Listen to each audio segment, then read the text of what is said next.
Nurgle, the god of decay, the lord of plagues, the grandpapa of life. In this video today, I want to talk about how to build out a champion of Nurgle from Warhammer in Baldur's Gate 3. Now, when approaching this, you can really think of it as one of two ways: melee hybrid or pure caster, as that is usually how they can be seen throughout both fantasy and Warhammer 40k. We'll be focusing on bringing that to life, no pun intended, by, well, focusing on acid damage in this build. I did want to kind of jump into poison, but there just isn't enough effects from weapons that can stack outside of applying poisons to weapons. So you can still do that by all means, but you won't be missing out on a ton of the poison related items because of their usefulness dropping off pretty quick in the game. You have the poisoner's ring, the poisoner's robe, and the poisoner's gloves, and then a cloak, and that's really it. There's a necklace too, but all of them you get in Act 1, and they're not too great beyond those kind of first or second act. But we will be focusing on lots of heavy armor and acid, so let's build this bad boy out. If this is your first time on my channel, the way I do things is by upfronting the knowledge of my videos so you can decide if it's the right one for you. So we'll start out with 1 level of Paladin. Then we'll pick up 5 levels of Warlock, focusing on Great Old One, because that's too similar to the Great Unclean One to pass up. Then finish off with 6 levels into Spore Druid to give us that spreading plague kind of feel. You can really go with any kind of patron for Warlock, but Great Old One gives us the ability to frighten things, which in my mind blended into the style of the character more than the resilience of Fiend. But please, build this in the way that makes sense for you. That's really the gist of what we'll be covering here today, though, so if that's all you wanted to know, please feel free to shut the video down and get to creating another of Papa Nurgle's beloved children. Before you head out, please don't forget to like, comment, or subscribe. Each one of those things helps me out in a huge way. I currently have something like 89% unsubscribed viewership on the channel, and that's a metric I'm trying to change this year, so every little bit helps. You can jump ahead to any part of the video that interests you the most using the chapters about the timeline in the description. And if you need help with any other subject in BG3, check out my playlist linked below and at the end of the video. Well, let's get started here on the Nurgle Champion build in Baldur's Gate 3. Loading into character creation, we have some ways that we can go about this. Now, with your race, do whatever you see fit. Remember, this is a single player narrative game. Please play the character you want to play. Some kind of standout options here are things like, dwarfs for a lot of really cool resilience, in that the gold dwarf gives us an additional hit point. I do like that. In addition to, they have advantage on saving throws against poison and have resistance to poison damage. Those are some nice things that you can take advantage of. I always like Drow because Drow have a very specific weapon that they can get in Act 2 called Cruel Sting, but you can use Disguise Self to kind of circumvent that. And Gith is something that I always recommend as well. But the two standout races I want you to focus on in this build are either Dragonborn, and you can jump into a different sub-faction here. So you can jump with the Black Dragonborn, which gives us a acid breath attack. This is just another form of acid damage that we can get access to. I like this, and remember, this does now scale with your level. And I think this is poison. Where is the brass? Nope. Copper. Yeah, copper is the other acid one. So either copper or black leans into acid damage. Now, you can definitely go with like green if you want to pull some more poison damage into the build. By all means, go with that if you so wish. But I think probably the race that I would focus on solely for this build would be the half-orc. And really, it's the race features that can shine pretty brightly here. For one, we get Savage Attack, so when you land a critical hit with a melee weapon attack, which we will be doing, you deal an extra dice of weapon damage. And what I really like is Relentless Endurance. This is just reminds me of like disgusting resilience and stuff like that from the 40k version of Nurgle stuff, where they can kind of just stay online a lot, right? Relentless Endurance, if you reach 0 hit points, you regain 1 hit point instead of being downed. That just plays so well into this kind of overall feel, and I think it's the right way to go if you're trying to build this kind of Nurgle champion. And they're disgusting looking. Half-orc, The only thing more disgusting than a half-orc is a halfling, let alone the Gith on their crack addiction. But outside of that, we can push into Paladin. That's going to be our starting class here, and what this gives us access to is heavy armor, but also simple and martial weapons, so we can play around with different weapons while we're leveling up. It's going to be quite nice. That heavy armor is going to be crucial too, because this is supposed to be a very tanky, very resilient type of class, and I think that this is really how we're going to pull a lot of that resilience into this. For your subclass, it doesn't really matter what you go with because we will be breaking this oath to become an oath breaker. And if you don't want to break the oath, then just simply choose a subclass you wish. I think that Healing Radiance from the Oath of the Ancients plays very well into this overall type of character because this adds to our overall resilience here. Oath of Devotion, it's not really great, it's radiant damage, and Oath of Vengeance here can be nice. Those two oaths get better as they level up, but if I'm taking just one level into a Paladin, Oath of the Ancients plays very well here. I do really like Healing Radiance. I think it's overall very good, and of course we get our Lay on Hands. Now for your background, please always choose something that makes sense for you, your character, and the single player narrative you have in mind. Roleplay this a little bit. This is a role-playing game. Get a little bit lost in this, even if it's a little bit of time that you spend and go, okay, well, what kind of character am I going to have? Have this background dictate how you decide on different things that you talk about in the game when it comes to decisions. It makes it a lot more fun, other than just simply watching some guide on the internet, right? Are you an acolyte who has become in some way, shape, or form militant? Or are you a former soldier who has stumbled through some sort of crazy cacophony of both nature and, not the divine, what's it called? Eldritch horror to become this wild warlock druid? Whatever it is, make that kind of narrative that one that fits you. My always min-max build is the Guild Artisan, just because this gives us insight and persuasion. And into our skill options here, I would then go with stuff like that. I would pick something like Persuasion. I would pick something like Insight if I didn't already have those two.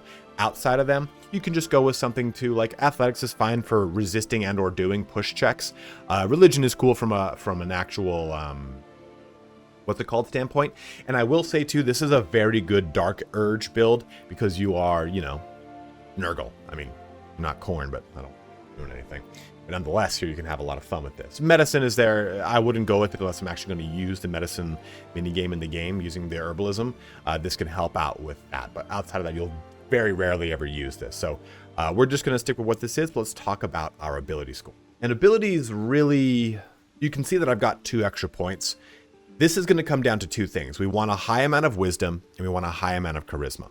Charisma is how we're going to be doing the majority of our melee weapon damage, and wisdom we're going to be pulling in all the kind of fun damage that we'll be getting from Druid. We're going to completely circumvent strength. That is not a focus here at all. We're going to completely bypass this because by level 2, once we get Warlock, Bind Pack Weapon, and all that action, we're going to be able to use our charisma as our attack modifier, so we don't need to worry about it. In the first couple levels, it might be a little tricky, but don't worry about that. Now, with these last 2 points, what I'd say is, since we're focusing on heavy armor, we only have 10 decks. You can put them here if you want. This gives you +1 to your initiative, which is always really nice. You could put them into strength just to help out with strictly carrying capacity. If you're anything like me, I just suck everything up with one character, and that's usually my main character. Having that helps out with carry capacity. But you could put the just into Constitution like this, and when it comes to selecting our feats later in this build, you can choose a half feat that gives you +1 to your Constitution, bringing it up to 16. So there's a lot of different ways you can approach this. If it were me, I would probably do either something like this or this, just because I hate dealing with over encumbrance. It's the way I would go about it. The big things I wanted to focus on are wisdom and charisma, and they're taken care of. And Constitution's going to help us out with both our health and any concentration saving rolls that we're going to make with this character. Now, as far as progression goes, we've focused on getting to level 6 with our SPORE Druid in this build, so I dodge level 2 Paladin. You can go down that route if you want to add in Divine Smite and weapon damage through this. And just to kind of give you some ideas for those of you that do want to kind of really hinge upon that poison route, you can go with a cleric and go into the trickery domain. Once you get level 7 or 8, the Divine Strike from that is a poison damage. So if you want to go with that, you definitely can. But for this build, we're going into Warlock, and we're going to pick up some cantrips, and we're going to choose the Great Old One. The big thing here is this. Mortal reminder, when you land a critical hit against a creature, that creature and any nearby enemies must succeed a wisdom saving throw or become frightened until the end of their next turn. So it's just another way to spread fear on top of the fear you will be spreading as a paladin. That's a nice kind of thing to do. I remember you're going Oathbreaker Paladin, and that channel oath capability will allow you to spread some fear and do some necrotic damage. For our cantrips, we're definitely going to be going with Eldritch Blast. And while I usually would go with Blade Ward, you can go with Poison Spray if you do want to hinge yourself into that poison. We're going to pick up Blade Ward for this instance here. I just wanted to show that that does exist. And then for our spells, we're just going to simply go right here. You can go with Tasha's and Dissonant Whispers if you want. I like Arms of Hadar because we are going to be up close and personal. We can explode and do some damage that way. And I like the resilience that Armor of Agathis gives us. Some temp hit points here and dealing some cold damage. I do really like those things working in conjunction. That's going to be just our first level here of Warlock. We're going to jump into a second level, get another spell. Sleep is not here. Never mind. I was going to say, don't get sleep. But again, you can get Tasha's here to knock things down prone. Hellish Rebuke can be nice. Hexing things is very, very good in my opinion. It is a concentration ability, but I do like hexing them and they do take additional necrotic damage. And that was also an angle I did think of for this build, was doing a bunch of necrotic damage, and we'll be doing both kind of necrotic and acid damage across this build. So if you're watching this, go, why didn't you do necrotic damage? It's because there weren't as many things that keyed off of it in the way that I wanted to, like acid. Now for our Eldritch Invocations, we're going to go with Agonizing Blast as a must. When you cast Eldritch Blast, add your Charisma modifier to the damage it deals unless it is negative. So in this case, it's going to give us +3 damage in its current iteration. Now, outside of that, Devil's Sight is very good. You can normally see in darkness both magical and non-magical to a distance of 80 feet. Meaning if you deal with anything that casts darkness or you deal with any kind of darkness effect, you can see through it. That's actually super good since you're a melee character. You'll be using some sort of ranged abilities here and there. I actually very much like this for this build. Repelling Blast is good because it makes it so that your Eldritch Blast can move things around. Those are typically my auto picks, but since we're going with a melee route, I'm probably going to go with Devil's Sight. Now we will get one more Eldritch Invocation before we stop using Warlock. And Fiendish Vigor can be good in the early game. Just keep in mind you're only allowed temp hit points from one source. Meaning, if I cast False Life, and it does not cost a spell slot, which is really nice. If I want to cast Armor of Agathis, I won't get those temp hit points. You can only get temp hit points from one source. So just keep that in mind. If you do want to go with Fiendish Vigor, you will be having to really kind of determine where your temp hit points are coming from. So that gives our level 2 Warlock a rest. And into level 3 Warlock is when our character can really have some fun. Now, it's worth noting, you can just simply go with Paladin all the way up to level 4 if you want, and then choose Pact of the Blade. That's probably the more efficient route to go and just focus on strength and just be a normal Paladin up to that point and go with Oathbreaker. The reason I'm showing you this is because it just shows a nice sequence of events, and I'm just explaining it at this point so you can decide how you want to go about the game if this is your first character. You're just starting out, maybe starting as a Paladin and re-rolling at level 4 is the way to go. This way you can get Pact Blade online. Because otherwise you're struggling with not having enough strength. You can substitute your wisdom into your strength if you want as well, but I'm trying to simplify things as much as I could. So Pact of the Blade here is going to allow us to basically become proficient in any weapon that we're wielding, and we're going to start using our charisma rather than it uses the wielder's spellcasting ability modifier, and its damage is magical, and we're proficient in the weapon. So no matter what weapon we use, we can use it, and we now use our charisma to do our damage. It is absolutely crucial and huge for this build. If you went with the Fiendish Sight, the Sight of the Devil or whatever it's called, Darkness is a pretty good spell to pick up here because you can cast it and not worry about it actually affecting you, which is really cool. Ray of Enfeeblement is very fun as far as just kind of leaning into that Nurgle angle of decrepifying things and infesting them with plagues that weaken them or do certain things like that. So we can go with something like that, whatever you kind of wish. Misty Step is very good just to give you a lot of really good mobility, and it is a bonus action too. That's even better, right?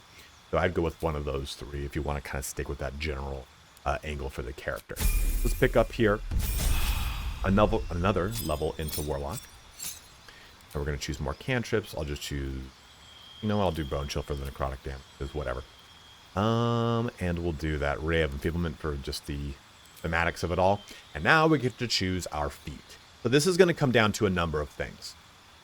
How you want to build this character out for the type of damage or the type of character you want to be within the build. You want to focus on a specific element and really just going to go, oh, you know what, we're just going to do acid here. This just makes it so when you deal acid damage with a spell, you cannot roll a 1. Not as crucial here. We're not going to be using a whole ton of acid spells. We mainly rely on our weapon to do the acid damage. So I just want to bring that up. Do you want to circumvent using a shield and go with a great weapon master? You definitely can do that. But I don't know of very many acid-based weapons that are two-handed. We're focusing on one-handed weapons and shields in this build. So keep that in mind. Ability improvement is always a really good one, just to get 2 simple points into charisma or wisdom to increase our damage or our melee damage, spell damage for wisdom and melee damage for charisma, depending upon which route you want to take for your character. I personally would probably go more of a melee route and go those points into charisma here. If you did indeed go with Orc, add Savage Attacker into it. When you make melee weapon attacks, you roll your damage dice twice and use the highest result. You'll just kind of have such a good amount of additional damage coming in with crit hits and stuff like that. You'll just have a lot of really good, fun, soupy numbers to hit into your opponent, which is very nice. Resilient is a really good way to give yourself proficiency in Constitution and that +1 Constitution to your stats to help get you that 16 Constitution. It's a very good way to just kind of get that half point online for yourself. You could even go with something like, where is it? Athlete is nice. Gives you strength or dex, but that's not what I was looking for. Durable, there it is. Your Constitution increased by 1, and you regain full hit points each time you take a short rest. So this makes your short rest even more effective for yourself, because you are, as a Warlock, you'll replenish your spell slots on a short rest. This is a really fun thing to kind of lean into if you so wish. Spell Sniper can be good here. You learn another cantrip, and guess what that cantrip can be? Any one of these. So you can go with like a Thorn Whip here, Shocking Grasp, Ray of Frost, Firebolt, whatever you want. And this will key off of your charisma, which is crucial. I'll just select this one. But the number you need to roll a crit hit with spells is reduced by 1. So your Eldritch Blast will now crit on a 19 or 20, or any of your Druid shenanigans can now crit hit a little bit easier. So this will really come down to you, the character, how you're going to approach this character and everything like that. Also, to Shield Master is good, since we will be using a shield in this build. You'll only be allowed 2 feats because of the way we've set everything up. So go with whatever you wish, whatever's going to make sense for you. Just kind of have some fun with it. I'm probably going to go with just, where is it? There it is, Savage Attacker for this. Into level 5, our last level with Warlock, and the big reason we're taking it is this right here, Deepened Pack. Blade Pact holders gain an extra attack with their packed weapons. Now, if I was going with a pure Paladin Warlock build, I would take Paladin to 5, and I would take Warlock to 5. This would give us 3 attacks. Since we're not doing that, this is still just going to give us our standard 2 attacks, which is nice, but you can abuse this if you go down some specific routes. For spells here, we're going to get access to our level 3 spells, and Counterspell is very good because it allows you to kind of just completely shut a spell down, which is nice. Vampiric Touch is nice here because it does jump into more of that necrotic damage we've talked about a little bit ago. But what I like about it too is it kind of leans into the resilience portion of Nurgle. Touch an enemy to siphon their life force and regain half as many hit points. For 10 turns, you can use Vampiric Touch again without expending an additional spell slot. So this allows you to get 2 uses of this from 1 spell slot, which I really like. One of my favorite spells, though, is Hunger of Hadar, and what I'm going to be choosing right now, because it does acid damage, which is lovely, and cold damage, but it's just a really nice way to kind of crowd control, especially in the early game. By the time you get this at level 6, you'll be into Act 2, or just jumping into it, so you can have a lot of fun with Hunger of Hadar. I really, really, really like it. And as we jump into our Eldritch Invocations, I'll just choose Repelling Blast here to have a little bit of fun. The level 5 one is, you get a specific one on level 5, I can't remember. This one? Yeah, it's Sign of Ill Omen. You can cast Bestow Curse with a Warlock spell slot. I'm just going to go with Repelling Blast. It works for me. Now that we've done that, let's go into our next set of levels. So, here's another choice you get to make as a player. Do you want to go really heavy into casting? and being a druid and going into Spore Druid, then you could actually just take a couple levels of Warlock and go 9 levels into your Druid. You can go 6 levels into this and 6 levels and 5 levels into Druid if you so wish. But in my opinion, the way to do this is we do 5 levels into Warlock and 6 levels into Druid, because then we get the most out of our Spore Druid. We have some casting capabilities and we have some melee. If you want to become more of a spellcaster, I would just simply get your Druid to 9 and then get your Warlock levels up. That would mean that you'd only put 2 levels into Warlock and you'd focus more on just simply doing the casting capability. You'd probably go with like Chain Warlock or Tome and go from there. But we've done with more of a melee hybrid build, and that's what we're going about. From here, you can go with Poison Spray if you wanted to do that poison route. Where is this? There's something to be said about Shillelagh. You can go into Shillelagh and use the legendary staff to get a lot of really cool stuff with acid, but we're not going to be doing that. I'll choose Guidance, assuming you don't have another Guidance caster in your party. If you do, don't use Guidance.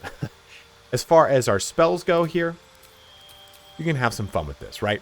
We're only level 1, so we're not really getting into stuff really crazy. You can give yourself some healing. Remember that although Papa Nurgle is often associated with plagues and decay and all that stuff, he is a god of life, about the circle of life, about death and decay, but also about birth and rebirth.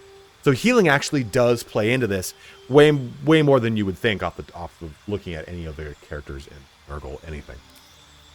But even just jumping into stuff like Longstrider to get that as online, since it is a ritual spell, is going to be quite nice for you. I'm just going to press some stuff here. Speak with animals, sure. Our first level druid spells aren't too exciting. And then we jump into level 2, where we choose the Circle of Spores. Now, we do get access to all of the wild shapes, which is nice, but we're using those wild shapes as a currency for our subclass here. Symbiotic entity, gain 8 temp hit points and deal an additional 1 to 6 necrotic damage while you have them. Cast Halo of Spores with double damage. So this kind of goes back into what I was talking about with False Life, Armor of Agathis, Symbiotic entity. You just got to be careful about your temp hit points. You're already jammed up. It's why I also didn't choose Fiend for my Warlock, because you can only get 1 set of temp hit points. So just kind of work around your temp hit points to make sense for yourself and your character. You can simply push off of those things that give you temp hit points by the time you get to 2 Druid by respecking if you so wish. But this uses our Wild Shape charge. And then you cast Halo of Spores with double damage. And Halo of Spores does necrotic damage. Unleash the cloud of necrotic spores upon a target. This uses a reaction, so other reactions won't trigger this turn. What this will do, it doesn't react like a normal reaction. You use this, use an action ability. You actually press this, but it uses your reaction. It's kind of a funky way of explaining it.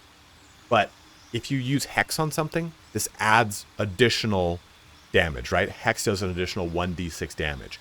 This is a nice way to kind of add a lot of fun necrotic across the board. And then for our cantrips, we're being granted Bone Chill. I did forget about that, so earlier in the build I said pick up Bone Chill. Don't pick it up. As for our spells, we just get an additional one with whatever one you want. Maybe something like Entangle. Have these poisonous roots that they kind of come out from the ground and grab something. That fits for me. Into Druid level 3, we get our level 2 spells, which can be quite fun. Protection from poison if you so wish. You can even get something like Flame Blade, conjure a flaming scimitar in your hand that deals 3 to 18 damage and sheds light in the radius. That's fun, but just kind of choose something here. Heat Metal could be kind of cool. Unfortunately, a lot of this stuff is not too thematic, so I would say choose whatever kind of fits the character you have in mind here. We'll go with Enhance Ability because I really like it, and by the time you get Spike Growth, it's not that great. Something like that, maybe. Because the big thing we want are things that we get from actually being a Spore Druid. That's the big focus here. I'll choose Resistance in this location, and for our feat, you know what? I'm going to go with Heavy Armor Master. Because incoming damage from non-magical attacks also decreases by 3 while wearing heavy armor, just to kind of make this character super tanky. And then into level 5, we get some spells. Gaseous Form, so transform yourself into a gaseous form. Cloud has advantage. The Cloud has advantage on Constitution, Dex, and Strength saving throws. They're neither here nor there. And Animate Dead, again, neither here nor there, because we're not necessarily focusing on that per se. You can, because remember, Nurgle does have a lot of fun things with Poxwalkers and Plague Bringers, although Plague Bringers are demons, but things that come back to life as a result of their plagues. It's the spores that we want, which happens to the next level.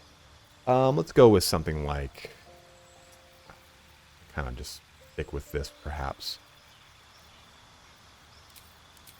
It's not very Nurgle-y. Don't tell Papa Nurgle. We'll get our last level here. And this is a very convoluted build, I know. But this is what gives us Fungal Infestation. Raise a mildewed, mold-encrusted zombie from a corpse.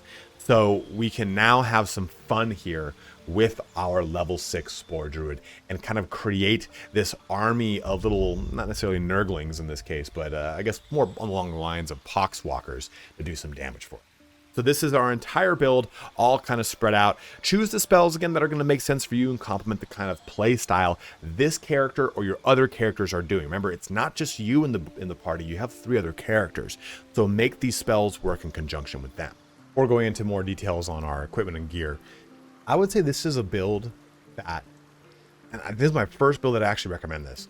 Go hard in the paint. Get every single Illithid power. Just get every single Illithid power. Just trust me when I say that sentence without trying to spoil anything. Just become an absolute Illithid nightmare. And there's more stuff that'll happen with these Illithid powers as you go through the game, and without spoiling it. Those that know, you know what I'm talking about. But definitely go into all these. Really kind of steep yourself into this corruption.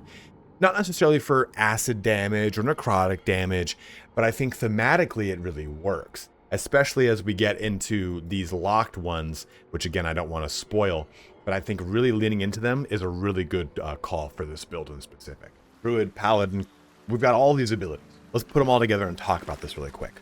Because what we're going to really be focusing on, as far as our little plague Poxwalkers like I was talking about, is Fungal Infestation. Now that we've gotten level 6 with our Spore Druid, we get 4 charges of this. And they do replenish once per long rest, but our little bros last per long rest. So we press this button and we have some fresh corpses, and we're going to go ahead and press that right there. And back it. Have a lot of fun with this, right? That. Kind of get these up and go. Now they're not the most damage here, right? That's not the important thing. If you played 40k, you know that Poxwalkers aren't there to really do damage. They're just there to take damage.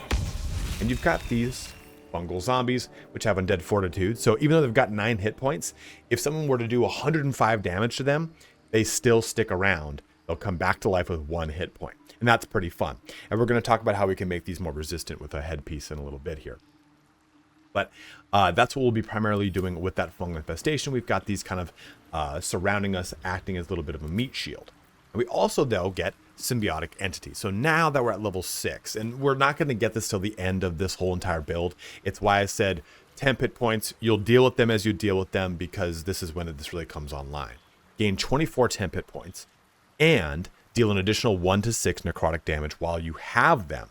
Cast Halo of Spores with double damage. Halo of Spores will now do, because we're level 6, before it did 1d4, now it does 1d6, 1 to 6 damage, and it will double that. So it'll do 2 to 12, basically. And this will cost us a wild shape charge. And this lasts, see here, until long rest.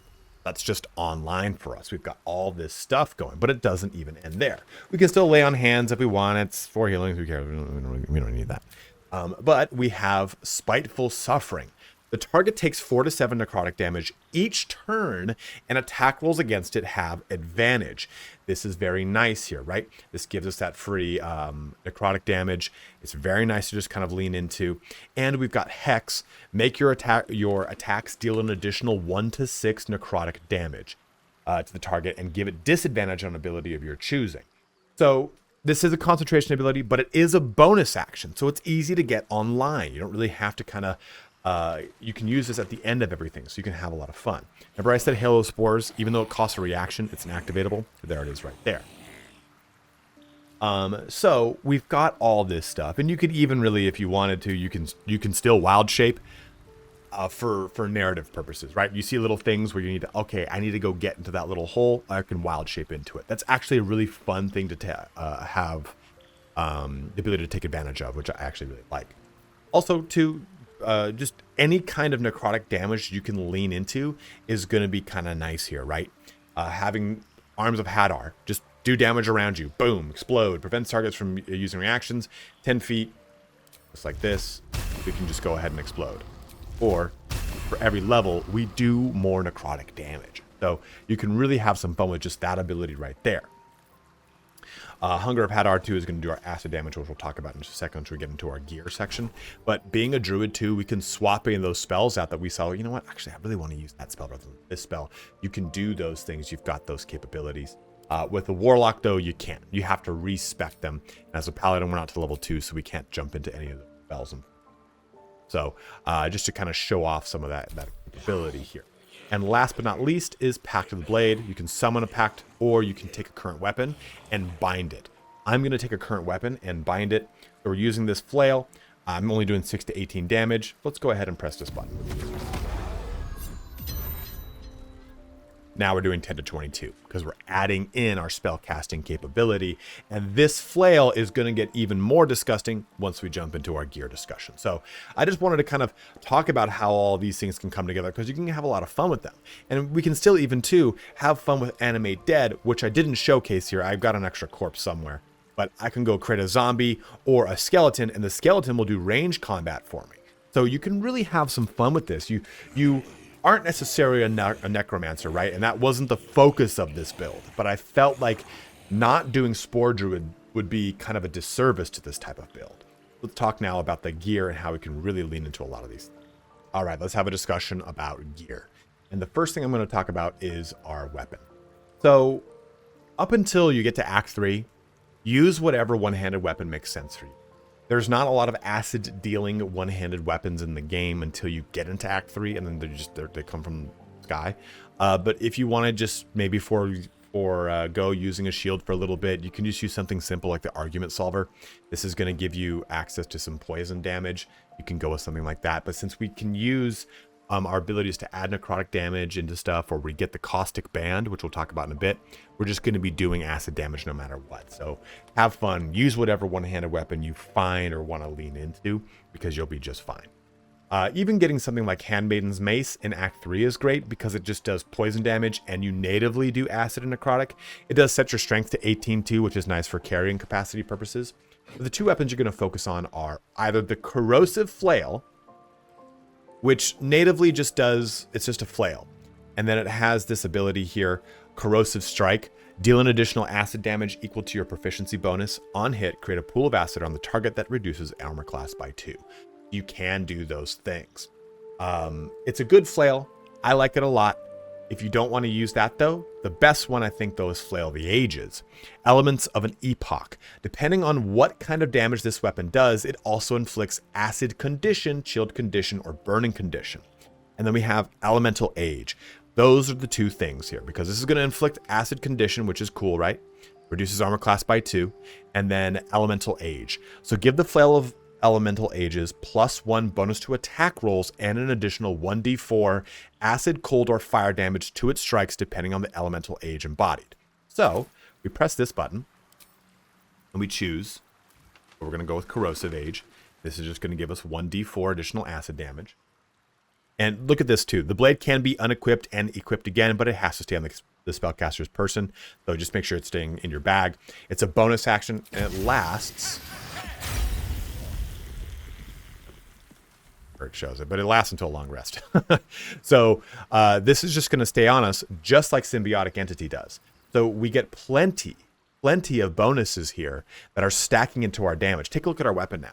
It's doing 10 to 25 with 1 plus 1d4 acid plus 1d6 necrotic plus an additional 2 acid, which we'll talk about here once we get into our actual armor gear. But this is pretty much the biggest weapon and the primary focus of the entire build when it comes to our melee acid damage, and it's where we're pulling a lot of that from.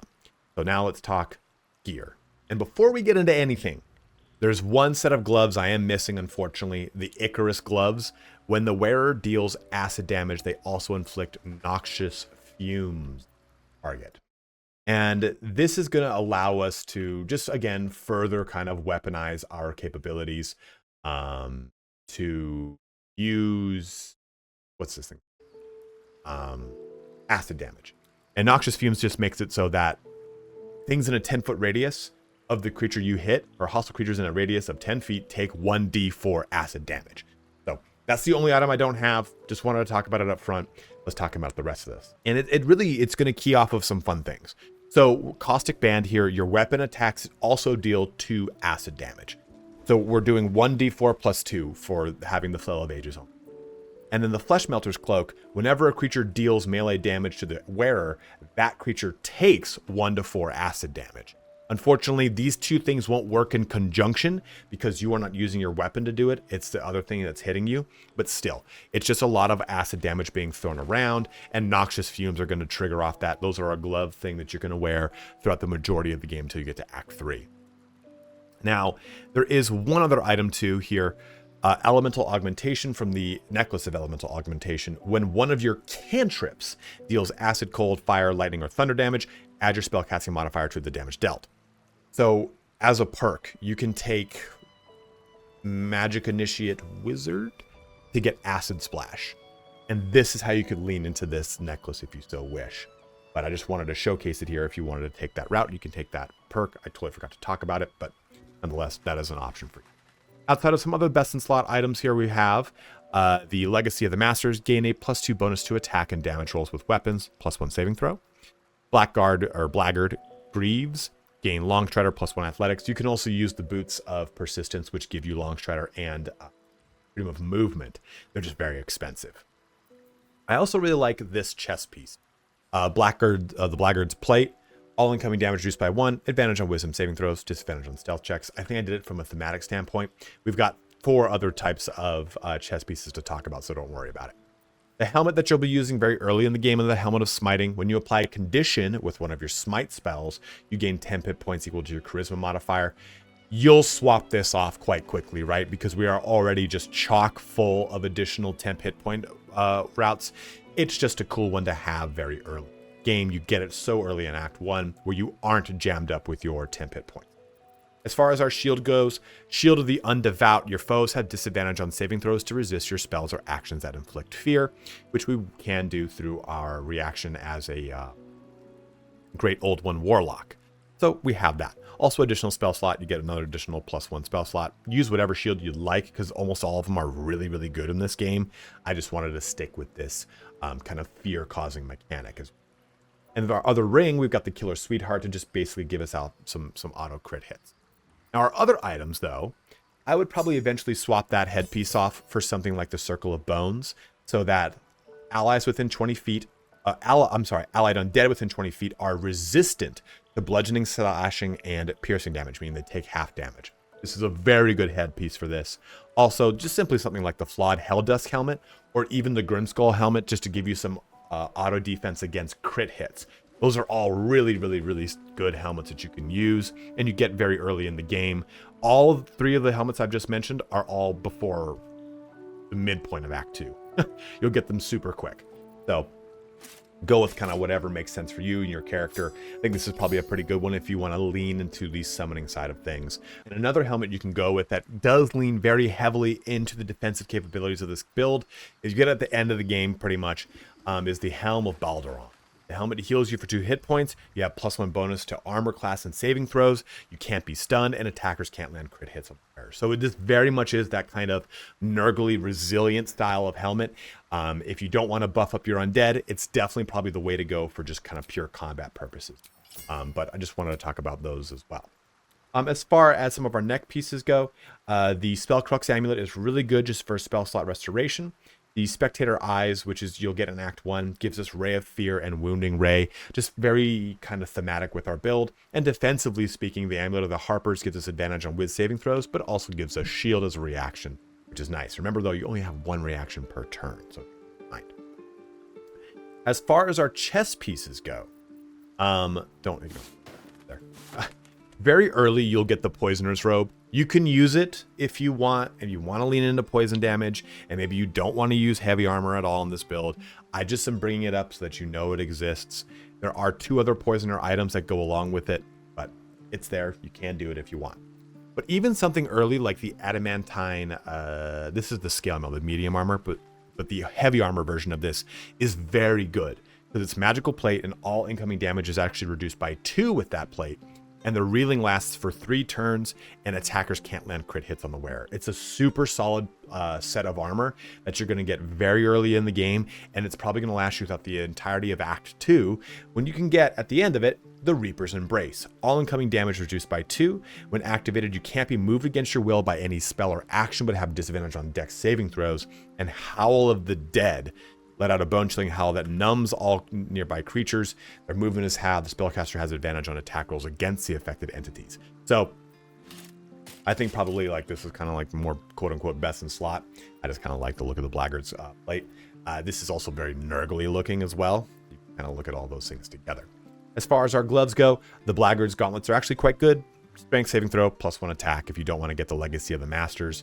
The Legacy of Masters cost money versus the Blackguards you'll find. Early gloves can be something simple like the Gloves of Power, because I assume you're probably going with more of an evil build, and getting the brand of the Absolute makes it so that you can get this Bane going on, and you get +1 to sleight of hand. But there's plenty of gloves. Just use whichever ones kind of lean into this.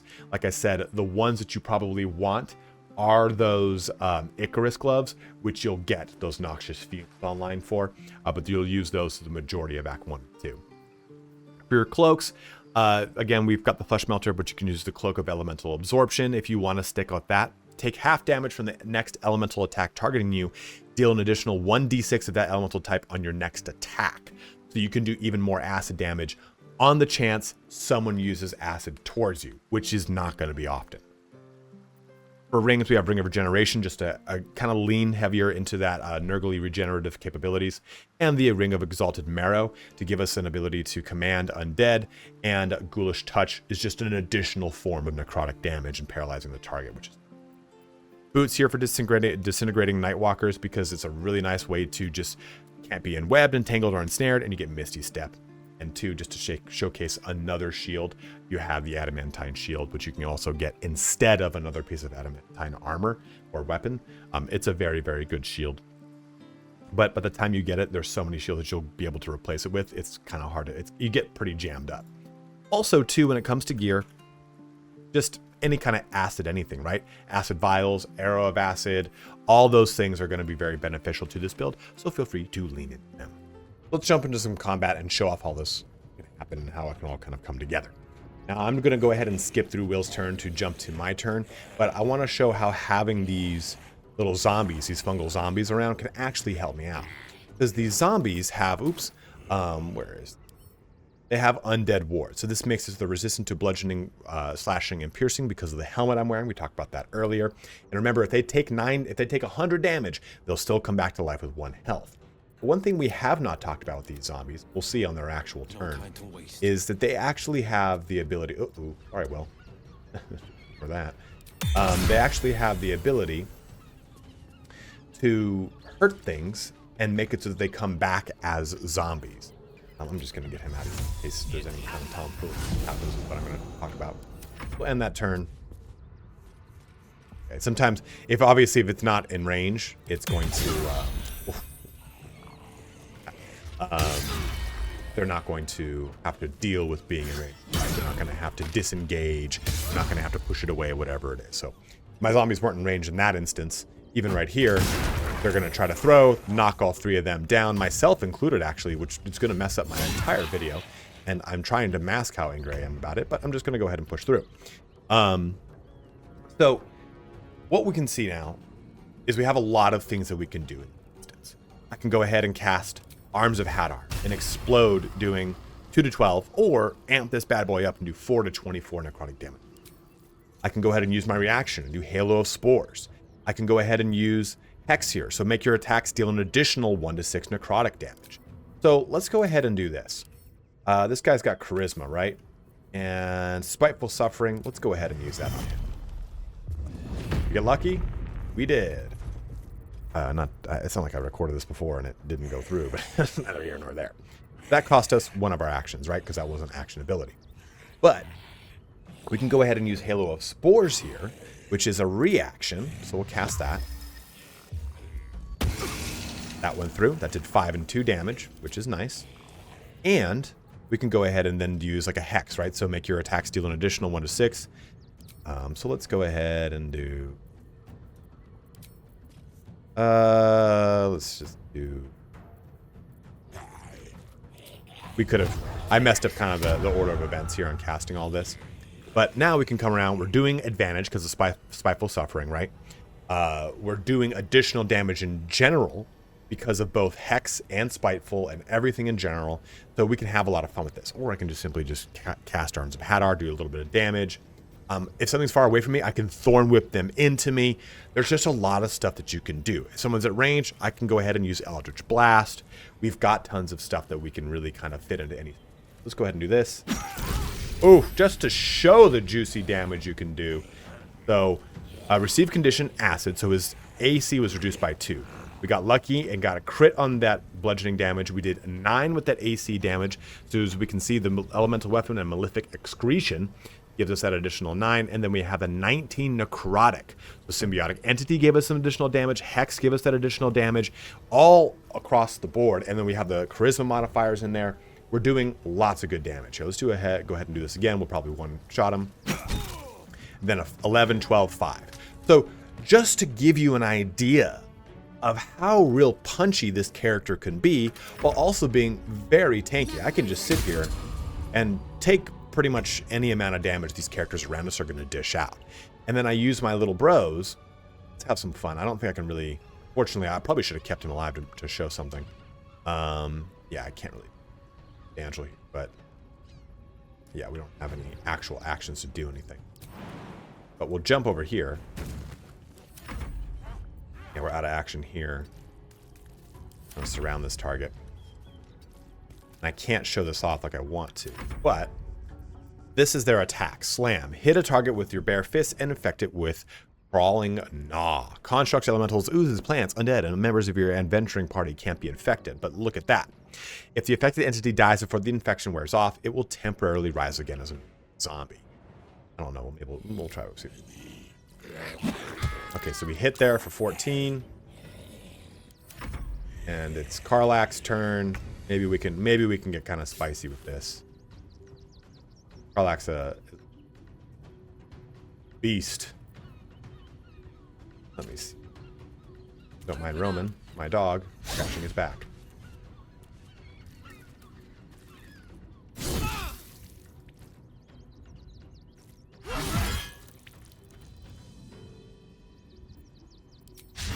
Ah, of course not, right? Well, why would I be able to? Let's see. We might be able to get this. There we go. And boom, we get another full-fledged zombie alive helping us out. A Poxwalker is born from Nurgle's filth. So this gives you this really cool idea of how you can have fun with this build, how it can explode out to this legion of undead zombies, how you can be this Nurgle lord kind of controlling everything. Keep in mind the newborn zombie. 1 damage per turn. Zombies born from the Crawling Gnaw cannot last. They take 1 necrotic damage each turn and only follow the zombie that infected them. So keep that in mind, right? But this just shows you that this build, it's super tanky. It can do a pretty good, respectable amount of damage, but it has a lot of tools. It can do a ton of different things with its damage profile. And it's a very fun, utilitarian, thematic, really evil type of build that you can really go all over the place with. Now, if you've tried this kind of build or you've done something similar with either acid or poison, go ahead and let me know in the comment section below if there's any items or anything else that I missed. I tried to stack up as much as I could. I thought about using stuff like the Staff of Necromancy and going with a staff build, or using the armor that really hinges upon the Spore Druid, but it broke the theme of using a heavy armor kind of Nurgle character. Nurgle characters have stuff like flails, they've got scythes, they've got maces. So this character kind of hit all those check boxes for me from an aesthetic standpoint, but you definitely could take more of a staff route if you wanted to go for more of a pure caster. But as always, guys, thank you so much for watching here today. If you have any other builds you'd like to see on the channel, go ahead and let me know in the comment section below. People are talking about a pure summoner build and stuff like that, but I'm always down to experiment with heroes. As always, again, thank you so much for watching. Have a good one. Take care.